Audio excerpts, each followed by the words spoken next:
The contemplative. 1. The practice. It is frightening to write about my perspective of the contemplative life. It is the most intimate part of my being, and expressing it so directly makes me feel very vulnerable. I am rarely able to look at the divine directly, and so I usually tend to view the divine out of the corner of my eye, with a sideways glance or just a niggling intuition. To say anything more feels presumptuous. Nevertheless, my contemplative practice has led me to this moment of risk-taking. What are my feelings of personal vulnerability in the face of the needs of our time? The great 20th century theologian Karl Rahner once stated, "In the future, Christians will be contemplatives or they will not be at all." This truth drives me with a fierce urgency to share my story and urge you to share yours. I am a practitioner of the contemplative way, not a theoretician. While my contemplative practice may often seem muddled and distracted, it is important. Over the past 35 years or more, it has become the foundation of who I am and impacts every aspect of my existence. Rather than being about hiding out in the chapel for hours on end, my contemplative practice has led me to an activism that is expansively grounded in compassion and care for others.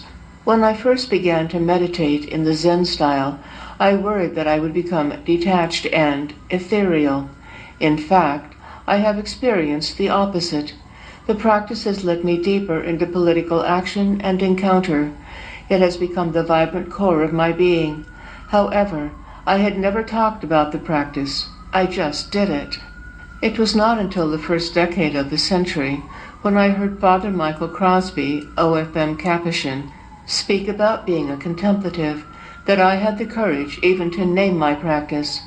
Gradually, as I encountered our society's need for a spiritual grounding, I became more public in mentioning it in my talks and even in daily conversation.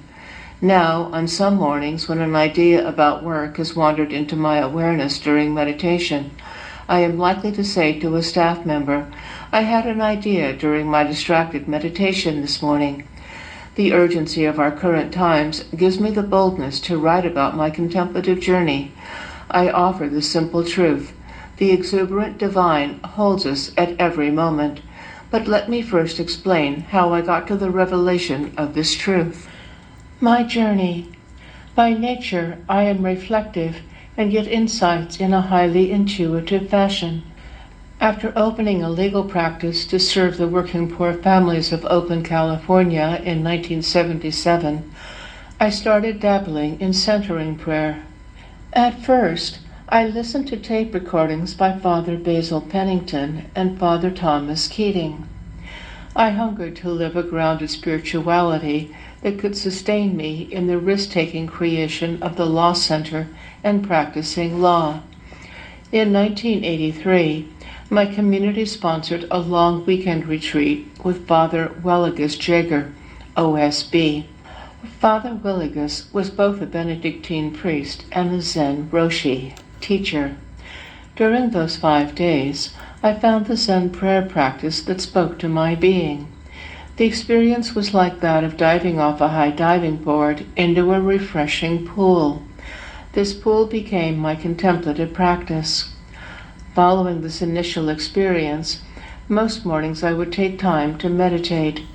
Sometimes I would think that I did not have time for a full 20 minutes, so I would only do 10.